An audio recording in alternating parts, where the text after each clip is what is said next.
सुप्रभात प्यारे विद्यार्थियों।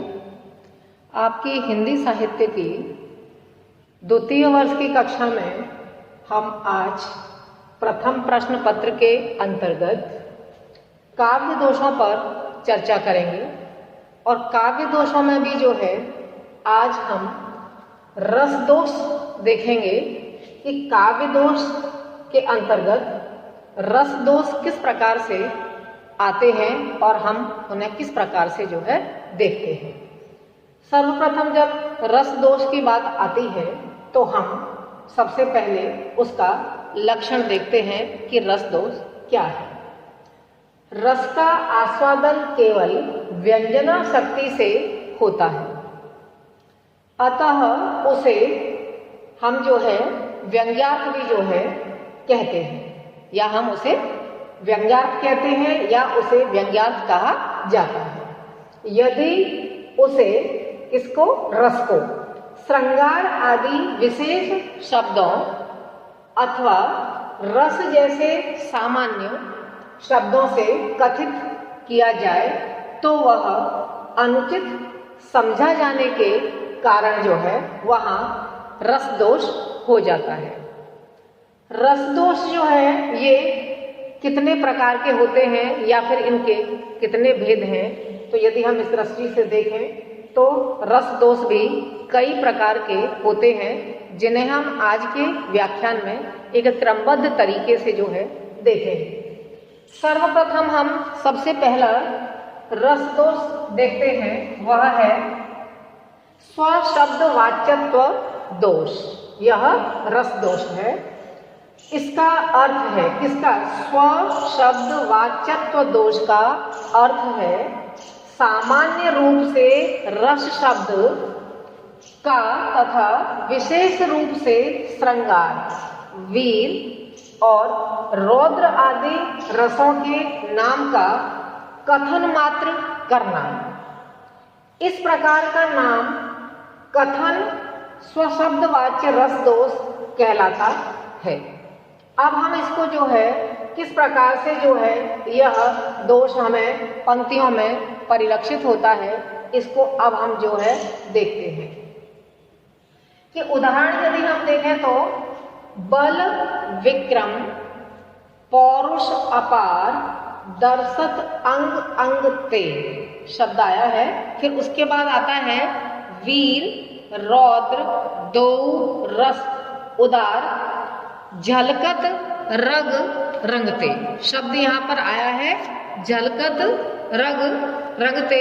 यदि हम जो है इसमें देखें इस उदाहरण में कि जो यहाँ पर जो रेखांकित किया गया है, यहाँ पर क्या हुआ है, ऊपर अगर अभी बताया था कि श्रृंगार वीर और रौद्र आदि रसों के स्पष्ट यहाँ पर क्या लिखा हुआ है, नाम का कथन यानी नाम का उच्चारण किया जाए, लेकिन उसकी रस निष्पत्ति न हो, वहां पर जो है यह दोष पाया जाता है। तो अगर हम इन पंक्तियों को देखते हैं कि जहां इन पर जो है वीर रौद्र दो रस, तो यहाँ पर क्या हुआ है, इनके नाम का जो है यानी एक कथन प्रस्तुत किया गया है, नाम का उच्चारण किया गया है, लेकिन किसी भी प्रकार से जो है ये रस निष्पत्ति नहीं करते। इसीलिए यहाँ पर जो है इन पंक्तियों में स्वशब्द वाच्यत्व दोष जो है हमको दिखाई देता है। अब दूसरा दोष है कष्ट कल्पनात्व दोष। इसे देखते हैं कि ये किस प्रकार से होता है। यदि विभावों और अनुभवों, यहाँ पर बात की गई है विभाव और अनुभव, तो यदि विभाव और अनुभवों की कल्पना में जब कष्ट होने लगे अर्थात उनकी सही स्थिति हमारी समझ में जो है नहीं आए या बात हमको जो है पूरी तरीके से जो है स्पष्ट नहीं होती, वहाँ पर जो है कष्ट कल्पनात्व दोष जो है पाया जाता है। इसको हम उदाहरण के रूप में इस तरीके से देख सकते हैं कि चहतन रत यह विगत मत, चहतन रत यह विगत मत चितहुन कित ठहराए विषम दशा या की अहो कीजे कहा उपाय। यह क्या है, इसका जो है कष्ट का कल्पना तत्व का जो है ये एक उदाहरण हमने अभी प्रस्तुत किया।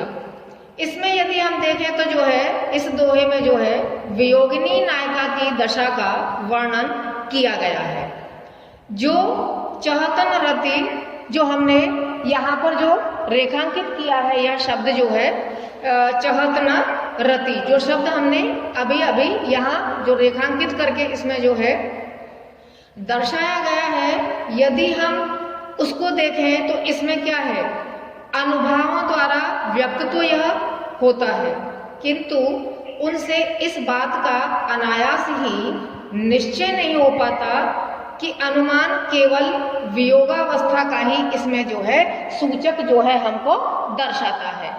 इसके अतिरिक्त यदि हम देखें तो इनका संबंध जो है, यानी इसका संबंध जो है करुण, भयानक अथवा विभत्स रस से भी है, लेकिन इनका निर्णय करने के लिए जो है कि ये है, इसका निर्णय करने के लिए जो हमें क्या होता है कि हमें जो है कष्ट जो है करना पड़ता है और कोशिश के पश्चात ही जो है हम इस स्थिति तक जो है पहुंचते हैं। तो यह हुआ हमारा कष्ट कल्पनात्व दोष।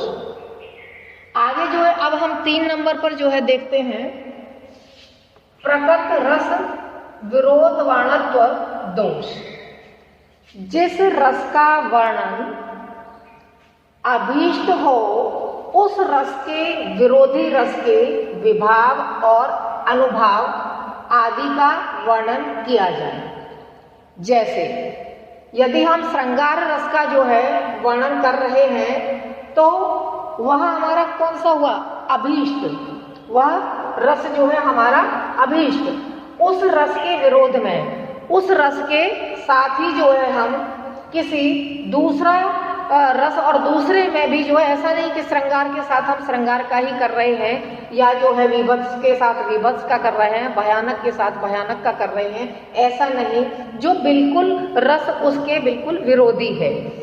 ऐसे रस का जो है जहाँ पर जो है प्रयोग जो है किया जाए। जैसे श्रृंगार रस यहाँ पर दर्शाया है तो श्रृंगार रस के साथ जो है श्रृंगार का ही कोई दूसरा ऐसा पहलू नहीं, लेकिन उसके साथ जो है भयानक रस जो कि उसका बिल्कुल विरोधी है, उसको दर्शाया जाए।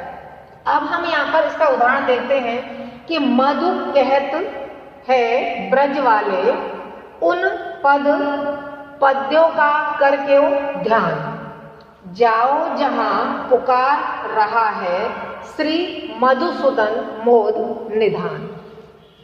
करो प्रेम मधुपान शीघ्र ही यथा समय कर यत्न विधान, यौवन के सुरसाल वृक्ष में काल रोग है अति बलवान। यदि हम ये चारों ही पंक्तियों को देखते हैं तो इसमें क्या है कि माननी नायिका के प्रति कथन है, और माननी नायिका के प्रति कथन है तो निश्चित रूप से इसमें वियोग श्रृंगार का ही प्रयोग हुआ है। तो यहाँ पर वियोग श्रृंगार का प्रयोग हुआ। और यदि हम अंतिम जो है दोनों पंक्तियों को यदि हम देखते हैं कि करो प्रेम मधुपान शीघ्र ही, अगर और संपूर्ण पंक्ति को आगे देखते हैं तो इनमें क्या है कि इसमें जो है वियोग श्रृंगार के साथ साथ जो है अंतिम पंक्तियों में जो है यहाँ पर श्रृंगार रस को जो है दर्शाया गया है, किंतु इसके साथ साथ अंतिम पंक्ति में जो श्रृंगार रस चल रहा है, वियोग में जो है श्रृंगार रस, और उसके पश्चात जो है शांत रस का उद्दीपन विभाव वर्णित होने के कारण दोनों रसों का अंतर विरोध भी यहाँ पर व्यक्त हुआ है। तो इस तरह से क्या है कि अंतिम पंक्ति में जो है श्रृंगार रस के विरोधी, क्योंकि जहाँ पर वियोग है तो जब हमारे मन में श्रृंगार का कोई भाव है, हमारे चाहत का भाव है, तभी तो वियोग की भावना उत्पन्न हुई। और वियोग के पश्चात जब हम इन पंक्तियों में अगर देखते हैं तो यहाँ पर ये चीज जो है स्पष्ट रूप से शांत रूप में जो है हमारे समक्ष आती है, तो शांत रूप यहाँ पर आकर के खड़ा होता है। यहाँ विषय ये था कि श्रृंगार के साथ भयानक, यहाँ एक उदाहरण दिया था, पर यहाँ माननी नायिका में जो वियोग की बात चल रही है तो उस संयोग वियोग के साथ में एक तरीके से हम देखें तो यहाँ पर जो है शांत रस जो है अंतिम पंक्तियों में दर्शा करके जो है यहाँ पर प्रकृत रस विरोध वर्णत्व दोष, क्योंकि वो उसका विरोधी रस है, इसलिए यहाँ पर यह दोष जो है हमको दिखाई देता है। अब जो है हम 4 नंबर पर देखते हैं रस का पुनः पुनः दीप्तित्व दोष। यह आता है 4 नंबर पर जो है। अब इससे पहले जो हमने 3 रस दोषों का अध्ययन किया, उनमें जो है हमें ध्यान रखने की बात यह है कि वह जो है तीनों रस दोष प्रबंध और मुक्तक दोनों काव्यों में ही उसका प्रयोग किया जाता है। लेकिन अभी हम जो ये 4 नंबर से आगे के जितने भी रस दोष पढ़ेंगे, उनका प्रयोग जो है मुख्य रूप से यह प्रबंध काव्यों में ही इनका प्रयोग किया जाता है। जो इससे पहले हमने 3 पढ़े वो प्रबंध काव्य और मुक्तक काव्य दोनों के लिए उपयोगी थे, उनका प्रयोग होता था। और अब 4 नंबर से जो आगे वाले हैं वो जो है पूरी तरीके से प्रबंध काव्यों के लिए ही जो है उपयोगी होते हैं। अब हम इसको देखते हैं कि किस प्रकार से दिखाई देता है। एक ही रस को बार बार उद्दीप्त करते रहने से इस रस दोष का संचार होता है। अगर कवि ने जो है इस पंक्ति को अपनी को किसी भी पंक्ति को लिखा और यह दोष उस पंक्ति में किस प्रकार से आता है कि जब हम लगातार लिख रहे होते हैं तो जिस प्रबंध में हम लेखन कर रहे हैं तो वहां पर जिस रस का हम प्रयोग कर रहे हैं वह एक ही रस को बार बार उद्दीप्त करते रहने से, यानी जितनी उसकी आवश्यकता है हम उसको उतनी मात्रा में ही वहां पर दर्शाएं। यदि हम बार बार उसी को ही हम ला करके यदि हम सामने खड़ा कर देते हैं तो उसमें जो है यह दोष आ जाता है। अनावश्यक रूप से हम उसका बार बार जो है इसमें प्रयोग न करें। उसके पश्चात 5 नंबर पर आता है रस का अनवसर विस्तारत्व दोष, यानी जिस रस की काव्य पंक्तियों को लिखते समय जिस रस की जहां पर आवश्यकता है आप उस रस को वहीं पर दर्शाएं।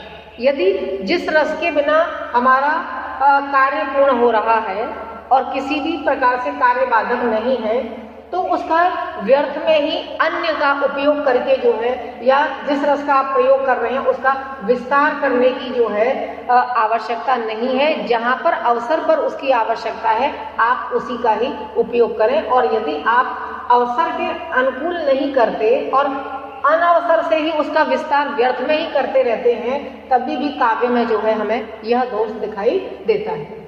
आगे 6 नंबर पर आता है रस का अनवसर उपसंहारत्व दोष।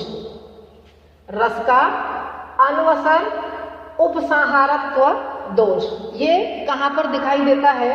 रस की अनुभूति के क्रम में अचानक उसे समाप्त कर देना, किसी विरोधी रस की यकायक अवतारणा करने पर। यदि कोई भी काव्य रचना की जा रही है और उसमें पंक्तिबद्ध पंक्ति चल रही है और वह रचना संयोग श्रृंगार में लिखी जा रही है, संयोग श्रृंगार का प्रयोग यानी हमें बार बार उस रचना में देखने को मिल रहा है, लेकिन अचानक ही आपको कुछ पृष्ठ पढ़ते ही ऐसा लगने लग गया कि आपके मन में ये बात निश्चित हो गई थी कि यह रचना संयोग श्रृंगार में है और संयोग में यह आगे बढ़ती हुई चली जा रही है। और वहां पर यह क्या बताया? विरोधी बताया। और एकाएक जो है कि संयोग के साथ में जो है और कुछ ही देर में अचानक जहाँ पर जरूरत नहीं है और वहां पर जो है बात आगे भयानक रस में कहनी जो है प्रारंभ कर दी। तो वहां पर क्या हुआ कि जो रस मुख्य रूप से चल रहा था वह रस अचानक समाप्त हुआ और उसका विरोधी रस जो है हमारे सामने आकर के जो है खड़ा हो गया। तो यानी जो बात कही थी वो भयानक है, श्रृंगार में है, क्या है, तो कई प्रकार के जो है प्रश्न हमारे समक्ष आते हैं। तो जो एक सिस्टम से या एक व्यवस्था क्रम से जो चीज चल रही है उसको एक क्रमबद्ध तरीके से दर्शाया जाए, और अचानक जहाँ पर किसी दूसरे रस को ला करके खड़ा कर दिया जाता है वहां पर जो है यह जो है रस का अनअवसर यानी बिना अवसर के ही आपने विरोधी रस को उसमें व्यक्त किया, तो वो इस श्रेणी के अंतर्गत जो है यह उदाहरण इस प्रकार के आते हैं। अब है 7 नंबर पर अप्रधान रस का विस्तारत्व दोष। अप्रधान रस का विस्तारत्व दोष यह किस प्रकार से आता है इसे देखते हैं। अंगिरस अथवा प्रधान रस के साथ अंग रूप में गौण रस प्रयुक्त होते हैं। अगर कोई भी काव्य रचना लिखी गई तो उसका एक जो है मुख्य क्या है, एक अंगी रस होगा यानी जो उसका मुख्य रस होगा, और उसकी सहायता प्रदान करने के लिए जो है अनेक जो है गौण रसों का भी यहाँ पर प्रयोग किया जाता है।